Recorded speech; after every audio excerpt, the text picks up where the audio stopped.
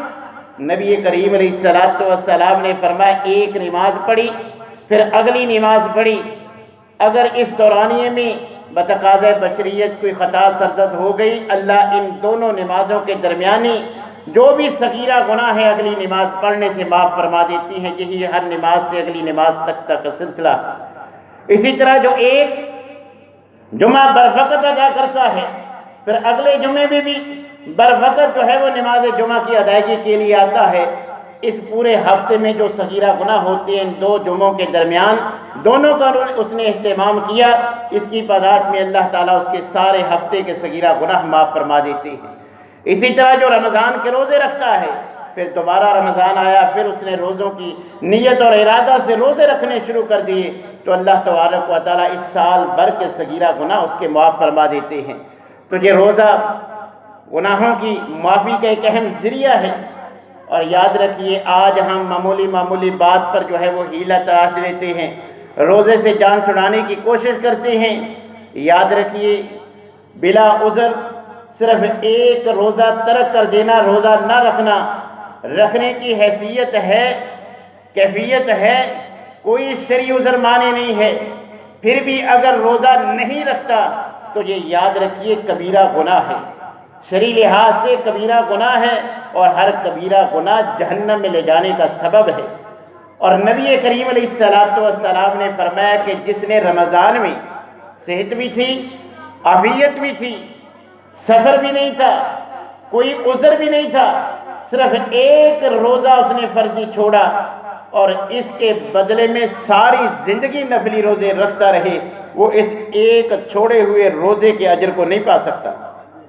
اس لیے یہ ہیلے بہانے، یہ ٹال مٹول سے ہمیں کام نہیں لینا چاہیے۔ نہ جانے آئندہ سال کتنے ہمارے عزیز رشتہ دار، ہمارے اوس پڑوس میں بسنے والے جو گزشتہ رمضان میں ہمارے ساتھ زندگی گزار رہے تھے، آج ہمارے اندر موجود نہیں ہیں۔ کیا گارنٹی ہے کہ آئندہ رمضان ہماری زندگی میں آئے یا نہ آئے؟ یہ بھی ممکن ہے کہ آئندہ جو جاری و ساری رمضان ہے، یہ مہینہ بھی اللہ نے ہمارے مقدر میں پورا لکھا ہے یا کتنا لکھا ہے، تو ہمیں ان دنوں کو غنیمت جانتے ہوئے روزہ رکھنے میں سستی نہیں کرنی چاہیے۔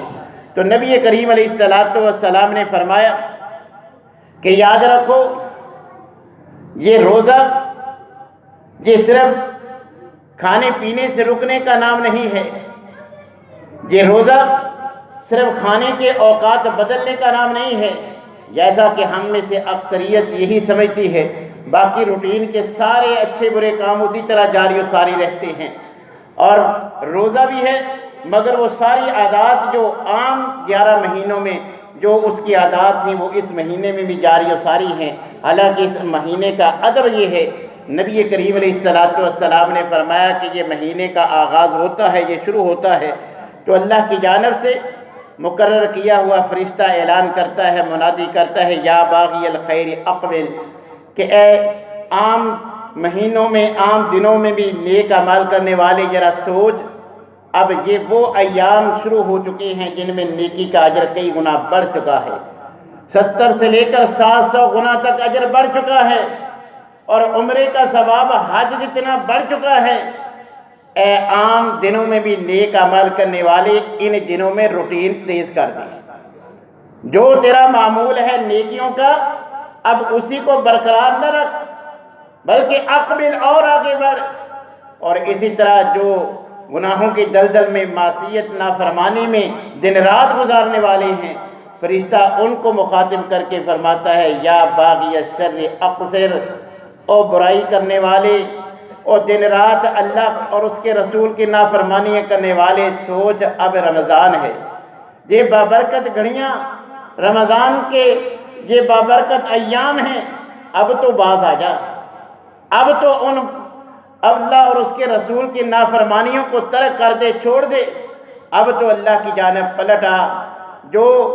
لبیک کہتے ہوئے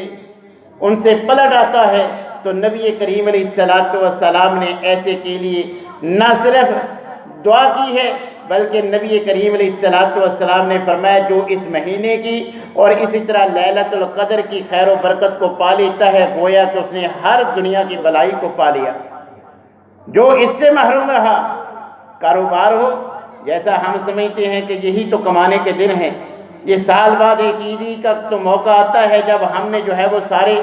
سال کے جو ہے وہ حساب کتاب پورے کرنے ہوتے ہیں، تو اگر ہم نے ان کاموں کو اہمیت دی، ان دنوں کو خاص جو عبادت کے لیے اللہ نے ہمیں فراہم کیے ہیں، عبادت کی بجائے ہم نے کاروبار میں جو دن گزار دیے، یا پھر جیسے جو ہمارے معاشرے میں چلتا ہے، ہم نے سحری اور افطاری کی تیاری میں اسی کام میں جو ہے وہ عبادت کو چھوڑ کر انہی کاموں میں جب ایام ضائع کر دیے، تو نبی کریم علیہ السلام نے فرمایا کہ جو اس مہینے میں محروم رہا، گویا کہ دنیا کی کوئی اچھی چیز اس کے نصیب میں نہیں لکھی گئی، کوئی اس کو ملا ہی نہیں۔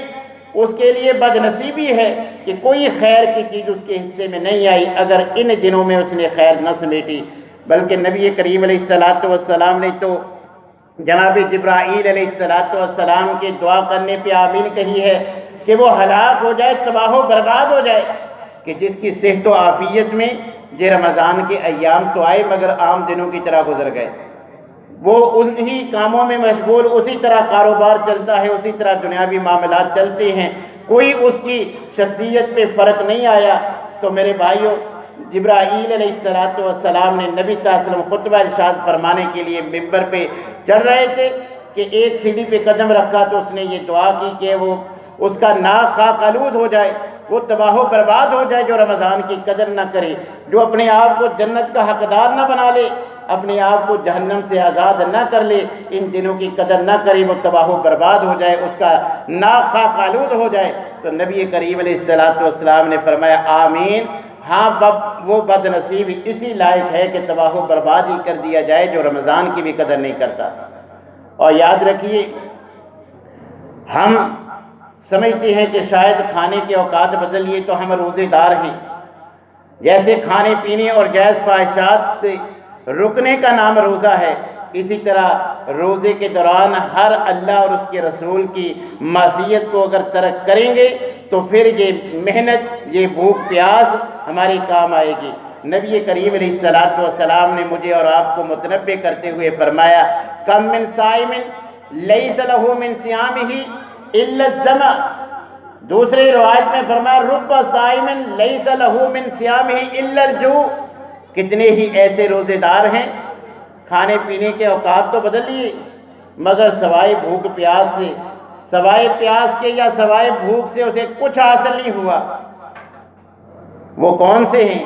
خود نبی کریم علیہ السلام نے اس کی مزید وضاحت ان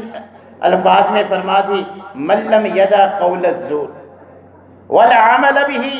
فلیس للہ حاجۃ فی ان یدع طعامہ وشراب، جو صرف کھانے کے اوقات بدلتا ہے، جھوٹ بولنا، غیبت، چغلی، یہ باقی ساری برائیاں وہ ترک نہیں کرتا، تو نبی کریم علیہ السلام نے فرمایا اسے صرف بھوک پیاس سے ملی ہے، اس کا کوئی اجر و ثواب نہیں۔ حالانکہ اجر و ثواب اتنا ہے کہ اللہ تبارک و تعالیٰ نے ہر عمل کا اجر بتلا دیا کہ ہر نیک عمل کرنے والے کا اس نیک عمل کرنے پر نیت کرے تو اتنا، اگر عمل کر لے تو 10 گنا اس کا اجر لکھ دو۔ مگر روزے کی باری آئی تو نبی کریم علیہ السلام نے فرمایا حدیث قدسی کے الفاظ کہ اللہ تبارک و تعالیٰ فرشتوں سے فرماتے ہیں کہ الصوم لی وانا اجزی بی، کیا میرے فرشتوں باقی اعمال کا تو میں نے تمہیں بتلا دیا، نماز پڑھنی ہے 10 گنا اجر لکھ دینا ہے، یہ کام کریں تو اتنا اجر لکھ دینا ہے، مگر الصوم لی، روزہ ہے یا نہیں تم نہیں جان سکتے، جو صرف میں ہی جان سکتا ہوں۔ کتنی ایسے لوگ ہیں جو روزے کی حالت میں نہیں ہوتے، باہر نکل کے دوسروں کو بتلاتے ہیں ہمارا روزہ ہے، کوئی پیمانہ نہیں ہے، وہ چھپ چھپا کے کھا پی سکتا ہے، تجھے صرف اللہ کو علم ہے کہ اس کا روزہ ہے یا نہیں۔ تو اللہ تبارک و تعالیٰ فرشتوں سے مخاطب ہو کے فرماتے ہیں صوم لی، اب کنیکشن میرے ساتھ ہے، اب مجھے علم ہے کہ روزہ ہے، کس نیت سے روزہ رکھا ہے، لہذا وَأَنَا أَجْزِي بِهِ، کل قیامت کے دن اجر بھی میں ہی دوں گا، لہذا تم روزے دار کو صرف روزہ دار لکھ دو، اس کی نیکیوں کا حساب نہ لکھو، اس کے اجر کے بارے میں نہ لکھو، صرف روزہ دار لکھ دو۔ اب میں جانوں جب میرا روزے دار بندہ جانے، میں خود ہی اس کو جو ہے وہ اس روزے کا اجر دوں گا۔ اور روزے کا اجر کتنا ہے؟ نبی کریم علیہ السلام نے فرمایا الصیام والقرآن یشفعان للعبد یوم القیامہ، کہ روزہ دار اگر روزے کا اہتمام کرتا ہے تو یہی روزہ اس کے لیے، اور جو ساتھ ساتھ تلاوت قرآن کا، قرآن کو سمجھنے پڑھنے کا، اس پہ عمل کرنے کا بھی اہتمام کرتا ہے تو قرآن اپنے پڑھنے والے کے لیے، روزہ روزے دار کے لیے کل قیامت کے دن اللہ کے ہاں سفارش کرے گا۔ اور دوسری روایت میں نبی کریم علیہ السلام نے وضاحت بھی فرما دی کہ اللہ تعالیٰ ان دونوں کی سفارش کو قبول بھی فرما لیں گے، تجھے گناہوں کی معافی کا ذریعہ ہے۔ اس روزہ رکھنے سے ہمارے صغیرہ گناہ معاف ہوتے ہیں، اور اسی طرح اللہ تبارک و تعالیٰ کے حضور یہی روزہ ہمارے حق میں گواہی دے گا کہ میری خاطر اس نے بھوک پیاس اور جائز خواہشات صبح سحری سے لے کر افطاری تک جو ان سے باز رہا، اے اللہ میں اس کے حق میں سفارش کرتا ہوں، میری دعا کو قبول کرتے ہوئے، سفارش کو قبول کرتے ہوئے تو اس سے راضی ہو جا، جہنم سے آزاد کر دے، جنت میں اس کا داخلہ اس کو جو ہے وہ نصیب کر دے۔ تو اللہ تعالیٰ روزے کی جو ہے وہ اس درخواست پہ، سفارش پہ روزے دار کو جنت میں داخل کر دیں گے۔ صرف جنت میں داخلہ ہی روزے دار کو نہیں ملے گا، بلکہ اسپیشل پروٹوکول کے لیے، جیسے آج کے معاشرہ میں ہم کارپٹ کا رنگ دیکھ کے سمجھ جاتے ہیں پروٹوکول کیسا ملا ہے، ریڈ کارپٹ بچھا ہے یا کسی اور رنگ کا، استقبال کرنے کے لیے خود جو ہے وہ ملک کا حکمران آیا ہے یا کم مرتبے والے کو بھیجا ہے۔ مگر اللہ تبارک و تعالیٰ نے روزے دار کو بھی یہ اسپیشل پروٹوکول دیا ہے کہ جنت میں سے ایک دروازہ وہ روزے دار کے پروٹوکول کے لیے، باب الریان اس کے لیے مخصوص کر دیا ہے کہ جنت میں روزے دار اس خاص دروازے سے گزر کر جنت میں داخل ہوں گے۔ تو روزے داروں کے لیے اللہ نے اسپیشل جنت کے 8 دروازوں میں سے ایک دروازہ جو ہے وہ مخصوص کر دیا ہے۔ تو میرے بھائیوں، بھوک پیاس کی وجہ سے جو منہ میں سمیل ہوتی ہے، جو ہم میں سے ایک دوسرے کو جو ناپسند ہوتی ہے، مگر نبی کریم علیہ السلام نے فرمایا کہ اللہ تبارک و تعالیٰ کو وہ کستوری جو مہنگی ترین خوشبو ہے اس سے بھی زیادہ پسند ہے، کستوری سے بھی زیادہ پسند ہے وہ سمیل جو روزہ رکھنے کی وجہ سے روزے دار کے معدے سے جو ہے وہ منہ کے ذریعے خارج ہوتی ہے، وہ اللہ کو کستوری سے بھی زیادہ محبوب ہے۔ تو میرے بھائیوں، یہ ایام اللہ کی جانب سے غنیمت ہیں، ہمیں اس کی قدر کرنی چاہیے۔ جیسے ہم کھانے پینے سے رکتے ہیں، روزے کی حالت میں زیادہ سے زیادہ عبادت کا اہتمام کرنا چاہیے، ذکر اذکار کا اہتمام کرنا چاہیے اور دعاؤں کا اہتمام کرنا چاہیے۔ نبی کریم علیہ السلام نے جن افراد کی دعاؤں کو اللہ رد نہیں کرتے، ہر حالت میں ان کی دعا قبول ہوتی ہے، جیسے مسافر کی دعا دوران سفر اللہ رد نہیں کرتے قبول ہوتی ہے، اسی طرح آج جیسا موسم ہے، بارش ہو رہی ہو، اس وقت اللہ کا جو مسلمان مومن موحد بندہ اللہ سے جو مانگتا ہے، نزول بارش کے وقت بھی جو اللہ سے مانگا جائے اللہ وہ عطا کر دیتا ہے۔ اور روزے دار کے بارے میں بھی نبی کریم علیہ السلام نے فرمایا، روزے دار روزے کی حالت میں جو اللہ سے دعا کرتا ہے اللہ اس کو قبول فرما لیتے ہیں۔ اور اسی طرح بالخصوص سحر و افطار کے وقت نبی کریم علیہ السلام نے فرمایا کہ افطاری کے وقت اللہ تعالیٰ جہنم سے آزادی کی لوٹ زیل لگا دیتے ہیں، کثرت کے ساتھ لوگوں کو جہنم سے آزاد کرتے ہیں۔ تو میرے بھائیوں، ان اوقات کو، سحری کا وقت تو رمضان ہو یا عام رمضان میں تو اور زیادہ قدر بڑھ جاتی ہے، سحری کا وقت تو ہے ہی مغفرت کا وقت۔ عام اگر ہماری سال میں روٹین نہیں ہے تو روزے کی وجہ سے اس وقت ہم اٹھ ہی جاتے ہیں، تو اگر آپ اس بات کا اہتمام کر لیں، اگر وقت ہے ابھی سحری کا، کھانا تیار ہو رہا ہے، بجائے آپ موبائل پہ وقت ضائع کرنے سے وضو کر کے چند نوافل جتنا وقت ہے، زیادہ سے زیادہ 8، کم سے کم آپ 2 بھی جتنا وقت ہے وہ پڑھ لیں، اللہ سے گڑ گڑا کے جو مانگیں گے، کتاب و سنت کے واضح دلائل موجود ہیں، اس وقت خود اللہ فرماتے ہیں کہ اے میرے بندے مجھ سے مانگ، جو مانگے گا جو عطا کروں گا۔ کوئی بیمار ہے شفا مانگے، میں گواہی دیتا ہوں کہ میں اس کو شفا یاب کر دوں گا۔ سحری کے وقت تو اللہ تعالیٰ خود پکارتے ہیں، بندے کوئی مانگنا ہے تو مانگ لے۔ آسمانی دنیا پہ یہ ہر رات کو یہ فضیلت حاصل ہے، صرف رمضان یا لیلۃ القدر کے ساتھ خاص نہیں ہے، ان راتوں کی اور لیلۃ القدر کی ایکسٹرا فضیلت اپنی جگہ، مگر سحری کا جو وقت ہے اس کی فضیلت پورے سال کی راتوں میں یکساں ہے کہ وہ قبولیت کا وقت ہے، مغفرت کا وقت ہے۔ ہم ان دنوں سحری کے وقت اٹھنے کا اہتمام کرتے ہیں، تو اس وقت کو بھی ہمیں غنیمت جاننا چاہیے، اور جیسے ہم اپنے لیے اہتمام کریں، اسی طرح گھر کی خواتین کے لیے بھی ہم جو نجائز ان کو جو ہے وہ فرمائشیں کر کے سارا یہ سحری کا وقت ان کا جو ہے وہ چولہے پہ گزرتا ہے، اگر ہم تھوڑا سا کھاتے پیتے ہم پورا سال ہیں، یہ اوقات اگر ہم ان کو بھی عبادت کے لیے، نوافل کے لیے، ان کو بھی جو ہے وہ ان کی عبادت کا بھی آپ نے خیال رکھنا ہے کہ وہ گھر کی خواتین وہ ہمارے صرف ذائقوں کے پکوان میں ہی جو وقت نہ گزار دیں، افطاری اور سحری کا وقت وہ بھی اپنے لیے دعائیں، ذکر اذکار جو ہے وہ کریں۔ میری وہ مائیں بہنیں جو سن رہی ہیں یہ بات، اگرچہ وہ اپنے کاموں میں مصروف ہیں مگر روزے کی حالت میں وہ ذکر اذکار کرتی بھی رہیں گی۔ ایک تو جو وہ کام کرتی ہیں اس میں برکت آ جاتی ہے، عام ذکر اذکار کی تو بعد کی بات ہے۔ نبی کریم علیہ السلام نے فرمایا بسم اللہ پڑھ کے جس کام کا آغاز کر لیا جائے اسی میں اللہ تعالیٰ برکت ڈال دیتے ہیں۔ بسم اللہ پڑھ کے کھانا پکائیں گی، کھانے میں برکت ہوگی، کھانا کھائیں گے، کھانے میں برکت ہوگی، اور اگر بچے کو دودھ پلائیں گی تو بچے میں خیر و برکت آئے گی۔ تو جو بھی آپ کھانا تیار کرتے وقت جتنا ذکر اذکار کریں گی وہ کھانے والوں کے لیے برکت کا باعث ہوگا۔ لہٰذا ان اوقات کو اب ضرورت ہے، مجبوری ہے کہ سحری افطاری بھی تیار کرنی ہوتی ہے، مگر اس کے ساتھ ساتھ عام باتوں کی بجائے اگر زبان سے ذکر جاری رہے، ہاتھوں سے کام کرتے رہے تو یہ بات سونے پہ سہاگا ہوگی۔ اللہ آپ کو بھی جو ہے وہ استغفار کی جو ہے وہ توفیق بخشے، اور مردوں کو تو بالخصوص یہ وقت کیونکہ فارغ ہوتے ہیں، انہوں نے کوئی کچن میں کام تو کرنا نہیں ہوتا، تو وہ موبائل پہ یہ وقت ضائع کرنے کی بجائے وہ نوافل کا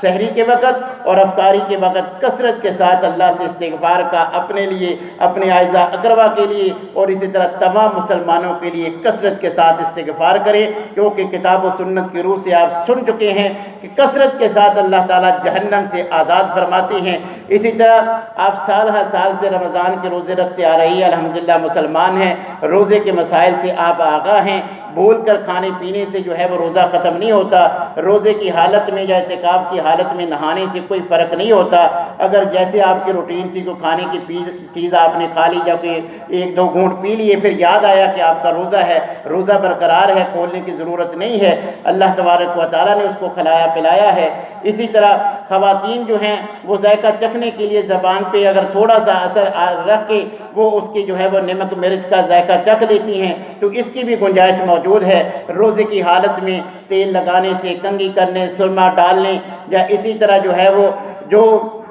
انہیلر استعمال کرتی ہیں بیماری کی بنا پر اگر وہ روزہ رکھتے ہیں تو وہ بھی یہ چیزیں استعمال کر سکتے ہیں۔ کوئی ایسی آپ کی کیفیت ہو جاتی ہے کہ ٹیکے کی ضرورت ہے، وہ ٹیکہ طاقت کا ٹیکہ نہیں ہے، وہ آپ کو کوئی ایمرجنسی ہو گئی تو ٹیکہ لگانے سے بھی روزہ ختم نہیں ہوتا۔ اسی طرح مسواک کرنے سے صحابی فرماتے ہیں کہ میں نے نبی صلی اللہ علیہ وسلم کو روزے کی حالت میں اس قدر مسواک کرتے ہوئے دیکھا کہ شمار نہیں کر سکتا، گن نہیں سکتا، لہذا مسواک کرنے سے بھی روزے میں فرق نہیں آتا۔ اور نبی کریم علیہ السلام کے فرامین سے یہ بات ہمیں ملتی ہے کہ سحری تاخیر میں یعنی آخری وقت میں کرنی چاہیے، افطاری کا وقت ہو جائے تو فوراً افطار کر لینا چاہیے۔ یہ جو ہماری عادت ہوتی ہے کہ صبح سے بھوکیا چلو چند منٹ احتیاطی طور پر، یہ بات درست نہیں ہے، یہ یہود و نصارہ کا شیوہ ہے۔ افطاری کا وقت ہو جائے تو فوراً افطار کریں، اگر میسر ہے سنت یہ ہے کھجور سے افطار کریں یا پھر جو ہے وہ پانی کے گھونٹ سے افطار کر لیں۔ نمک سے افطار کرنے والی یہ بات لوگوں میں معروف ہے مگر نبی صلی اللہ علیہ وسلم کی سنت نہیں ہے۔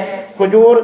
تر ہو یا خشک اس سے روزہ افطار کرنا یہ آپ کی سنت ہے۔ اور یہ بھی یاد رکھیں کہ نبی کریم علیہ السلام نے فرمایا من فطر صائمن کان لہ مثل اجر صائمہ، جو کسی کا روزہ افطار کرواتا ہے، ضروری نہیں دو چار ڈشیں ہوں، اچھا خاصا فروٹ ہو پھر یہ ثواب ملے گا، صرف ایک کھجور یا اپنی حیثیت کے مطابق کسی روزے دار کا آپ روزہ افطار کروائیں گے، روزہ رکھنے کا جتنا اجر اس کو ملے گا اس کو بھی ملے گا، اس میں کوئی کمی نہیں ہوگی، مگر جو اس کو روزہ افطار کروائے گا اللہ تعالیٰ روزہ رکھنے والے کو جتنا ثواب دیتے ہیں افطار کروانے والے کو بھی اتنے ثواب دیتے ہیں۔ یہ تنگ دستی کے حالات آپ کے سامنے ہیں، آپ جیسے اپنے لیے جو ہے وہ سحر و افطار کا اہتمام کرتے ہیں اپنے گلی محلے میں، اپنے عزیز رشتہ داروں میں، جس گھر کے بارے میں آپ کو معلوم ہے یہ آپ کی شرعی اخلاقی ذمہ داری ہے کہ ان کی سحری افطاری کے لیے بھی آپ جتنا ان کے ساتھ تعاون کر سکتے ہیں، ان کے ساتھ جس انداز میں بھی آپ معاون ثابت ہو سکتے ہیں ان سے تعاون کرنا چاہیے۔ ہمارا دین ہم سے اسی کا تقاضا کرتا ہے۔ اللہ تبارک و تعالیٰ سے دعا ہے کہ اللہ تعالیٰ ہمیں ہر معاملہ میں کتاب و سنت کی اتباع